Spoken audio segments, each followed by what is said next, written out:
Hey guys, what's going on? John here from What's Spinning, here tonight to chat about this brand new self-titled Lianne La Havas album. Lianne La Havas is a UK-based singer. She has dabbled in singer-songwriter and folk music and R&B. And back in 2012, I feel like she started to turn my head a little bit with her Is Your Love Big Enough debut album. To me, this was far from a perfect album, but I saw a lot of potential. I saw influences here from Regina Spektor and Fiona Apple, as well as throwback R&B music. But tracks like Elusive and Forget and Lost and Found honestly won me over with their very bluesy, very smoky vibes. My only real issue was some of the deep cuts on this album were really forgettable and honestly sounded like they were manufactured to be played in the background of a Starbucks. But like I said, I saw potential and I thought that her follow-up album, Blood, was absolutely wonderful. From the more sophisticated and mature pop moments to the throwback R&B to the style of like Sade days,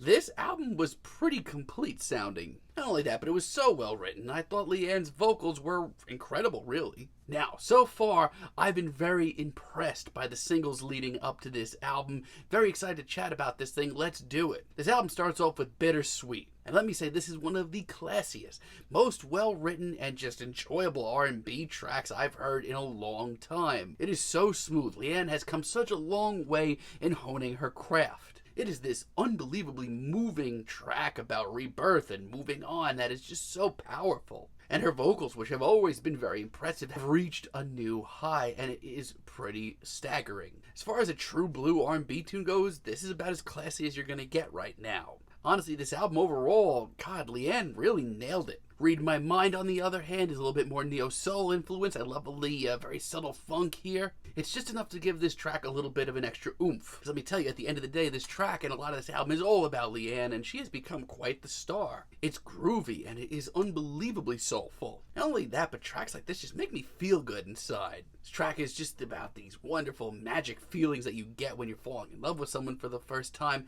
and it's just really great to hear. Like, she did a really good job of bringing those feelings into this track. It's spectacular. Green Papaya, on the other hand, has a very hazy, almost psychedelic feel to it. It sounds like this that Lianne reminds you she's not just another face in R&B right now. Now, this one took a while to grow on me, honestly. It's not nearly as instantaneous as the rest of this album. It's also much more eclectic. But the sentiments remain the same. These feelings of intimacy and romance, it all rings very clear. But it never comes off too sultry. It's just very well written. I love the off-kilter funk on Can't Fight. You know what? I've said it before. There are a lot of throwback elements in Lianne's music. It just brings me back to a simpler time in R&B. Here, Lianne brings up these feelings of just wanting to leave this relationship that she's in the dust, but she just seemed to can't do it, and it's something that a lot of us have felt. She is really encapsulating a lot of these feelings very well. And Paper Thin is much more on the low-key side. It's also one of the steamiest and bluesiest tracks here. Reminds me of what I enjoyed about her music to begin with. And that's fine. I will say this is probably my least favorite of all the singles she's dropped leading up to this album. But she does save that because the lyrics are still pretty much a knockout and her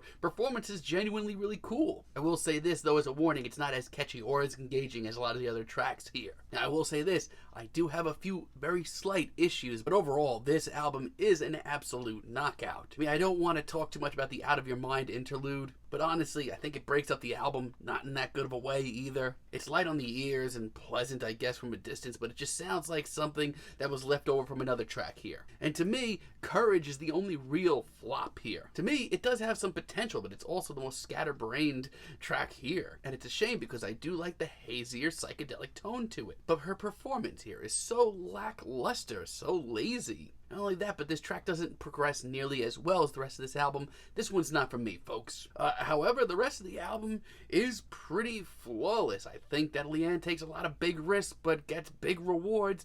This is one of the best R&B albums of the year. Weird Fishes is a track that excited me for a whole bunch of reasons. First off, I genuinely think it's one of the most expansive and left field tracks that Lianne has ever done. It's weird because I always feel like Lianne has always gotten this tag of alternative R&B, and up until now, I haven't really agreed with that. I think she's pretty true to form.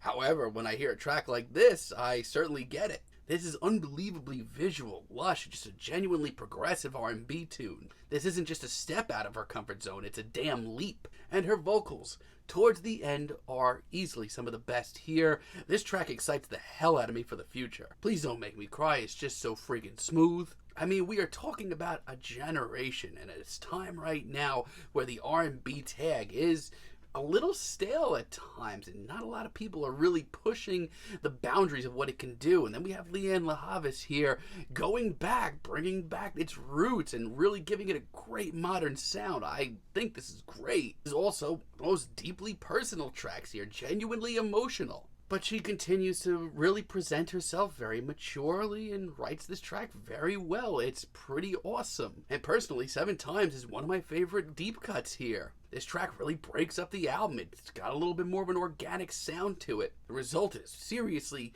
one of the most raw and in-your-face tracks here. Like, if you told me that Lianne just had a spark, wrote this track in one sitting, and then performed and recorded this track in one sitting, I would have no problem believing that. And in Lianne's own way, it's the most intense track here by far. All the while, all these things greatly coming together, she also takes a step back and brings in some of her singer-songwriter roots here. This is all gravy. And Sour Flower as a finale is absolutely breathtaking. I love the pluck guitar on this one, and I love the colorful atmosphere. It's so sweet on the ears from a distance, but once again, Lianne is going so deep here and so emotional. It's also empowering by the end of it, and it just shows Lianne being strong. It's full of personality. It's a long track, but you know what? This is a long album, much longer than I probably expected to hear. A lot of these tracks go for 5.5, 6 minutes, but Lianne makes it so easy to take in, and this is genuinely a very refreshing and polished R&B album. Now, obviously, Lianne La Havas has